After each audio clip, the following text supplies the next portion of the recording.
शिक्षा पर खर्च हुआ है, 600 करोड़ रुपए स्वास्थ्य पर खर्च हुआ है। और जब मैं 600 करोड़ रुपए स्वास्थ्य पर बोलता हूं तो मैं वो मेडिकल कॉलेज नहीं जोड़ रहा हूं तो मैंने अपने स्वास्थ्य मंत्री के काल में बिहार में सिर्फ पहले 3 मेडिकल कॉलेज थे। मोदी जी के आशीर्वाद से मैंने 11 मेडिकल कॉलेज दिए हैं और 14 मेडिकल कॉलेज बिहार में हैं। और आपके औरंगाबाद के लिए भी मेडिकल कॉलेज का रास्ता हमने साफ कर दिया है, ये भी हम आपको बताना चाहते हैं।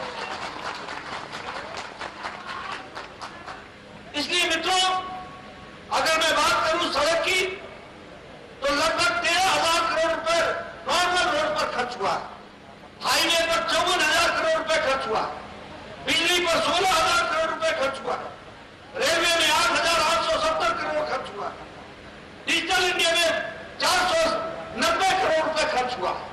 और इन सबको अगर छोड़ दे तो उसके अलग से 40,000 करोड़ रुपए बिहार की धरती पर लगा है। यह है हमारा रिकॉर्ड जो मैं आपके सामने रखने आया हूं, ये मैं आपको बताना चाहता हूं। मित्रों, इसलिए मैं आपसे निवेदन भी करने आया कि हमें यह ध्यान में रखना पड़ेगा कि चुनने वाले लोग अपने यहां कैसा शासन चाहते। आप बताइए, कोरोना संक्रमण आया, किसी ने दुनिया में सोचा था कि ऐसा संक्रमण आएगा? अच्छा, यह बात सच्ची है कि नहीं कि अमेरिका भी इसके सामने घबरा गया? यह बात सच्ची है कि नहीं कि यूरोप के देश भी जो हमसे स्वास्थ्य में बेहतर थे, उनके भी स्वास्थ्य सेवाएं चरमरा गई? लेकिन मोदी जी के नेतृत्व में 130 करोड़ का देश समय पर लॉकडाउन लगा करके देश को तैयार किया तो नरेंद्र मोदी ने किया और 130 करोड़ की जनता को बताया। और क्या किया लॉकडाउन में? मैं स्वास्थ्य मंत्री रहा हूं, मुझे मालूम है, जब लॉकडाउन लगा तो हमारे पास एक टेस्टिंग लेबोरेटरी थी, NIV Pune, national institute of virology. Lockdown के दौरान 3 महीने के अंदर 1600 टेस्टिंग लैब खड़े हुए और पहले 1500 टेस्टिंग होती थी प्रतिदिन, आज 15 लाख टेस्टिंग हो रही है प्रतिदिन। ये ताकत पैदा की मोदी जी। उस समय हमारे पास एक भी डेडिकेटेड हॉस्पिटल नहीं था कोविड के लिए, आज 1600 डेडिकेटेड हॉस्पिटल है, 4.5 लाख डेडिकेटेड बेड है। और उस समय भारत एक भी वेंटिलेटर नहीं बनाता था, आज भारत ने 3 लाख वेंटिलेटर बनाए हैं। इसको हमको ध्यान में रखना चाहिए। उस समय हमारे पास PPE kit, personal protection equipment kit विदेश से आता था, हमारे देश में नहीं बनता था। आज प्रतिदिन Bharat 4.5 lakh personal protection equipment बना रहा है और दुनिया में भेज रहा है, भारत में भी इस्तेमाल कर रहा है और दुनिया में भेज रहा है। यह ताकत मोदी जी ने पैदा की। इसके अलावा पैरासीटामोल और HCQ की दवा 150 देशों तक मोदी जी ने पहुंचाई है। भारत में तो है ही है, लेकिन 150 देशों को पहुंचाया, ये काम मोदी जी ने किया। आप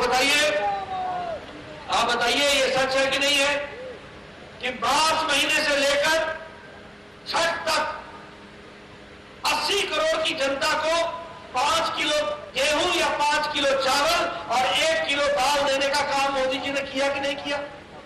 किया कि नहीं किया? आप पीछे बताइए, किया कि नहीं किया?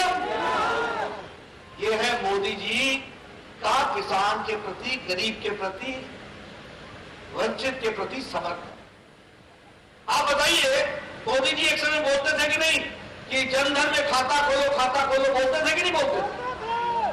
तो सब लोग बोलते थे कि जनधन में खाता क्यों खोला जाए और हमारे विरोधी हमारा मजाक उड़ाते थे। यही जनधन खाता लॉकडाउन की अवस्था में न पोस्ट न पोस्ट ऑफिस न मनी ऑर्डर, सीधे 20 करोड़ बहनों के खाते में 1500 रुपए पहुंचाने का काम किया तो नरेंद्र मोदी की सरकार ने किया। यह हम आपको बताना चाहते हैं। उनके यहां चूल्हा जलने का इंतजाम किया। 8 करोड़ बहनों को 3 महीने के लिए 3 सिलेंडर दिए। दिव्यांग बहनों के लिए, दिव्यांग भाइयों के लिए, विधवा बहनों के लिए, वृद्ध पहुंचाने का काम किया तो नरेंद्र मोदी जी की सरकार है। इसलिए मित्रों याद रखना, ये आत्मनिर्भर पैकेज, मैं चाहूंगा रामदास जी चुनाव जीतेंगे और जब ये चुनाव जीतेंगे तो इनसे मैं निवेदन करूंगा कि आप यहां पर फार्मर्स प्रोड्यूसर्स ऑर्गेनाइजेशन बनाइए, किसानों का संगठन बनाइए। मोदी जी का 1 लाख करोड़ रुपए किसानों के लिए इंतजार कर रहा है। पैसा उनका होगा, जमीन पर आप लगाएंगे, आप लोग लगाएंगे। क्या चाहिए आप तय करेंगे। कोल्ड स्टोरेज चाहिए, मंडी चाहिए, सड़क चाहिए, पानी चाहिए, स्टोरेज चाहिए, कोई फैक्ट्री चाहिए जिससे कि आपकी उपज का साधन बढ़ सके। जो तय करना होगा तय किसान करेगा, मोदी जी का पैसा लगेगा और आत्मनिर्भर भारत खड़ा होगा। इस बात को हमको ध्यान रखना चाहिए। इसीलिए मित्रों, बदलते समय को हमको पहचानना चाहिए और उसके साथ हमको अपने आप को जोड़ करके देखना चाहिए, उसको हमको आगे बढ़ाना चाहिए। अब ये बिजली की बात हुई, इन्होंने पूछा हमारे रविशंकर जी ने कि बिजली है गांव में कि नहीं, पूछा कि नहीं पूछा। मित्रों, मैं यही पढ़ा हूं, मेरा बचपन याद मिल रहा है। अगर 2 घंटे भी बिजली आ जाती थी ना, 2 घंटे, आप लोगों को याद नहीं होगा, तो हम लोग कहते थे आई आई आई, और जब तक आई आई बोलते थे तब तक गई गई गई। 24 घंटे बिजली का सोच नहीं सकते थे। और किसान उस समय जनरेटर लगा करके अपने पटाई का काम करता था और पंप चलाता था। आज आपके लिए अलग से फीडर लगा है। 18,000 गांवों में बिजली पहुंचाई मोदी जी ने 1,000 दिन के अंदर, 1,000 दिन के अंदर 18,000 गांव। और उसी तरीके से लगभग 2 करोड़ घरों में सौभाग्य योजना में बिजली पहुंचाई। आप यहां 1 करोड़ के, आप 66 लाख के आसपास लोगों के घरों में बिजली पहुंचाई है। यह काम मोदी जी ने किया। इसलिए मित्रों, अगर मैं बात करूं हमारे स्वच्छ भारत की, तो आपको याद होगा, भाई ये सारी बातें आपको इसलिए सुना रहा हूं कि देखिए, उजाले का महत्व तो तब होता है जब अंधेरा पता। उजाले के महत्व के साथ साथ ये भी कहूंगा, विकास का महत्व तो तब पता चलता है जब अर्ध विकसित हालत में हम होते हैं, तब हमको पता चलता है कि विकास का महत्व क्या होता है। मित्रों, गांव में हमारी माताएं बहनें दिन की निवृत्त होने के लिए, दैनिक चर्या से निवृत्त होने के लिए या तो रात का इंतजार करती थी या सुबह होने के, सूर्योदय के पहले निकलती थी और झुंड के झुंड निकलती थी। मैं सही बोल रहा हूं कि नहीं? मैं सही बोल रहा हूं कि नहीं? मोदी जी ने इज्जत घर दे करके और 1 लाख से ज्यादा इज्जत घर बिहार में दिया है और उसी तरीके से लगभग 22 करोड़ लोगों को इज्जत घर दे करके 100% इज्जत घर देने का काम मोदी जी ने किया। इस बात को हमको समझना चाहिए। इसलिए मित्रों, अगर मैं बात करूं उजाला योजना की, उज्ज्वला योजना की, स्वच्छता अभियान की, आयुष्मान भारत, 55 करोड़ लोगों को 5 लाख रुपए का हेल्थ कवर हर साल के लिए, किसको? गरीब लोगों को। रेडी वाला, फेडी वाला, रिक्शा वाला, ऑटो वाला, हमारे सब्जी बेचने वाला, रैक पिकर जो कूड़ेदान से कूड़ा उठाता है, वो जो गटर से का साफ करता है, वो ऐसे गरीब लोगों को मोदी जी ने गंभीर बीमारियों से बचने के लिए 55 करोड़ लोगों को 5 लाख रुपए का हेल्थ कवर दिया। इस बात को हमको समझ, बिल्कुल मोदी है तभी मुमकिन है। ये बात आपने बहुत सही की। और इसीलिए मैं आपसे ये सब बातें इसलिए कर रहा हूं क्योंकि देश बदला, देश की तस्वीर बदली। आप बताइए, आप सब लोग चाहते थे कि नहीं चाहते थे कि अयोध्या में भव्य राम मंदिर बने? आप चाहते थे कि नहीं चाहते थे? करोड़ों लोग चाहते थे कि भव्य राम मंदिर बने, करोड़ों लोग। लेकिन याद करो, कांग्रेस पार्टी का रविशंकर जी सुप्रीम कोर्ट में और इलाहाबाद हाई कोर्ट में राम मंदिर के लिए पेश होते थे, तो वहां कपिल सिब्बल कांग्रेस का वकील क्या बोलता था? मत करो फैसला, मत करो फैसला, फैसला करोगे तो भाजपा को फायदा होगा, इसलिए इसका फैसला मत करो। कहा था कि नहीं कहा था? लेकिन आपने मोदी जी को चुनाव जिताया, 303 एमपी पहुंचाए प्रतिदिन सुप्रीम कोर्ट में हियरिंग हुई और सर्वसम्मति से ये सुप्रीम कोर्ट का फैसला आया कि मंदिर बनेगा तो वहीं पर बनेगा।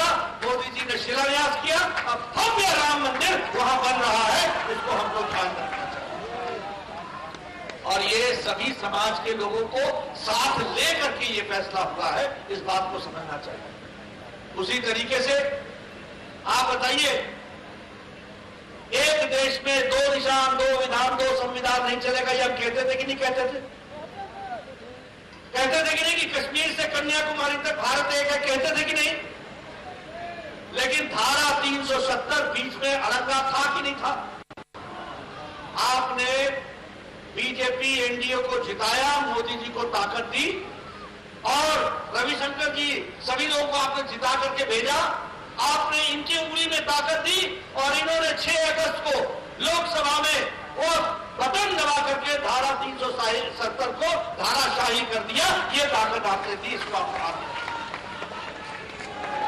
इसलिए मित्रों, कोई भी देश से जुड़ा हुआ विषय, आज आप बताइए कि चाहे आकाश हो, चाहे समुद्र जल हो, चाहे थल हो, हमारी सारे बॉर्डर सिक्योर है कि नहीं? मोदी जी के नेतृत्व में सारे बॉर्डर सिक्योर है कि नहीं है?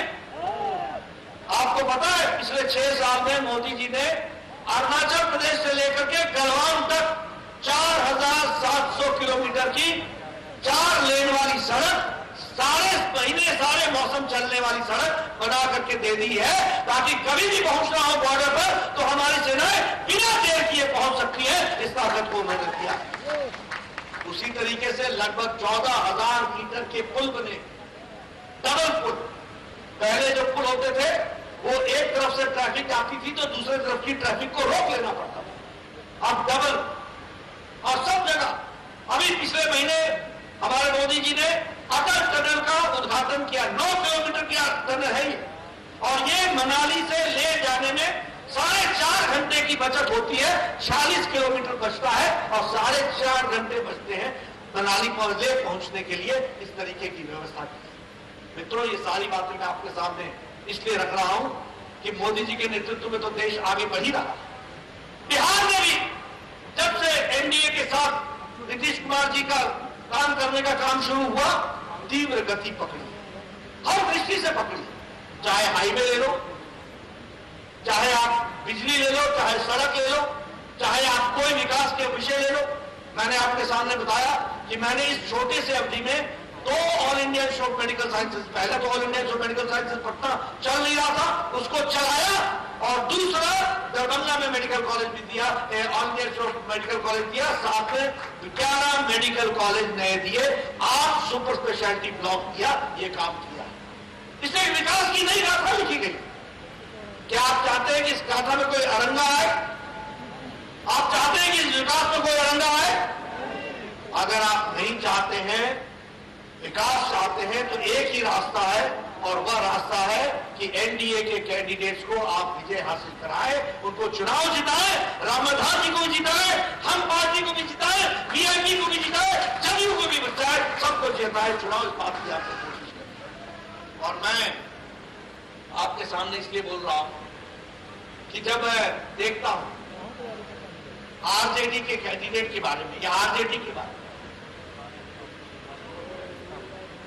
आरजेडी के बारे में, तो मैं आपको बताना चाहता हूं, ये वही लोग हैं जिन लोगों ने अराजकता बिहार में फैलाई थी। मैं सही बोल रहा हूं? मैं सही बोल रहा हूं? गुंडागर्दी हुई थी कि नहीं हुई थी? आप बताइए, अपहरण उद्योग चलता था कि नहीं चलता था? आज ये नौकरी देंगे, ये तो नौकरी छोड़ो, नौकरी करने वाले को लेने वाले बने हुए थे। आप बताइए, बिहार पलायन कर रहा था कि नहीं कर रहा था? बिहार के लोग बाहर जा रहे थे कि नहीं जा रहे थे? किस मुंह से ये आपसे वोट मांगने आ रहे हैं? अराजकता की हद सुनाऊं आपको। गोपालगंज का डीएम दलित था, कृष्णैया उसका नाम था, गोपालगंज से पटना आ रहा था, गाड़ी से उतार करके उसकी जान ले ली। लालू प्रसाद जी बिहार के मुख्यमंत्री थे। आज का डीजी, तो डायरेक्टर जनरल पुलिस है, ये एसपी होता था, शहाबुद्दीन ने इसको गोली मारी थी, और गोली मारने के बाद भी दंडनाता रहा। जब नीतीश कुमार को आपने मुख्यमंत्री बनाया तब शहाबुद्दीन जेल के अंदर गया। ये आपको ध्यान में रखना चाहिए। ये करेंगे विकास, अराजकता फैलाने वाले। और किससे मिल गए? माले से मिल गए, जो विध्वंस के लिए जाना जाता है। इसरी कांड भूल गए, पिपरा कांड भूल गए। क्या हुआ था? 10,000 हुआ था। क्या हुआ था? बिहार की बदनामी हुई थी। ये मारे लोग जो विध्वंस को मूल में रूप में लेकर के चलते हैं। और मैं तो ये भी कहना चाहता हूं कि आरजेडी को तो माले ने हाईजैक कर लिया। 19 सीटें वैसे ले ली, 9 सीटें ले ली अपने सहयोगियों के लिए और 12 सीटें आरजेडी में बदलवा ली। ये कहां जाएगा विध्वंस की कहानी? और कांग्रेस पार्टी के बारे में बताना चाहता हूं। आप पूछिए कांग्रेस पार्टी के लोगों से, आप बताइए धारा 370 समाप्त हुई तो दुनिया में, देश में, भारत के बारे में ये छवि बनी कि नहीं बनी कि भारत एक मजबूत राष्ट्र है? छवि बनी कि नहीं बनी? और राहुल गांधी ने उस समय उसका विरोध किया था कि नहीं किया था? और जब विरोध किया था तो इमरान खान ने राहुल के स्टेटमेंट को लेकर के संयुक्त राष्ट्र में अपील डाली थी कि नहीं डाली थी? यानी कांग्रेस पार्टी और राहुल गांधी पाकिस्तान के वकील बने, भारत के नहीं। अब आप बताइए, शशि थरूर ने अभी लाहौर में भारत की निंदा की कि नहीं की? अभी बताइए, उन्होंने भारत की निंदा की कि नहीं की? और उन्होंने पाकिस्तान की तारीफ की कि नहीं की? आप बताइए, मणिशंकर अय्यर ने कहा कि नहीं कहा कि मोदी जी को हराओ? कहा? पाकिस्तान की धरती पर। आप बताइए, पी चिदम्बरम भारत का गृह मंत्री बोलता है 370 हम वापस लेंगे। वापस लेना है क्या? अगर वापस लेना है क्या बताओ? अगर नहीं लेना है तो याद रखना, मोदी जी के नेतृत्व में भारत मजबूत हो और नीतीश कुमार के नेतृत्व में बिहार मजबूत हो। इसकी हमको सोचना पड़ेगा, इस पर हमको काम करना है। और मैं एक बात और बता दूं, कुछ लोग चुनाव में षड्यंत्र करते हैं। कुछ लोग चुनाव में षड्यंत्र करते हैं। वो चाहते हैं कि हमारे बीच में सेंध लगे, नीतीश कुमार जी को भला बुरा बोलेंगे और मोदी जी की तारीफ करेंगे। याद रखना, एनडीए एक है, भारतीय जनता पार्टी, जदयू, हम और वीआईपी पार्टी, यही भारतीय जनता पार्टी, यही एनडीए है। इसको हमको समझना पड़ेगा। इसलिए भेद डालने वालों से भी सावधान रहना पड़ेगा। चुनाव को आगे ले जाना है। मैं बिहार का चुनाव देख रहा हूं, मैं माहौल देख रहा हूं। इतनी गर्मी में, इतने धूप में, इतनी बड़ी संख्या में लोग शांत बैठ करके सुन रहे हैं, हर बात को सुन रहे हैं। ये बिहार का राजनीतिक चरित्र है। सब चीजों को समझते हैं तो अपना फैसला लेते हैं। ये ताकत आप में है। इसलिए मैं आपसे निवेदन करने आया हूं मित्रों, सिर्फ रामदास जी को ही नहीं जिताना है, सबको जिताना है। और आपने वोट सिर्फ अपने लिए नहीं मांगना, आपने वोट अपने रिश्तेदारों से भी मांगना है, गांव से भी मांगना है, सबसे मांगना है। और 10 तारीख को जब चुनाव के नतीजे आए तो बिहार मुख्य धारा में शामिल होने के लिए एक नई उमंग के साथ अगले 5 साल के लिए चलेगा। इस विश्वास के साथ आपने मेरी बात सुनी। आपका बहुत बहुत धन्यवाद। जय भारत, जय बिहार।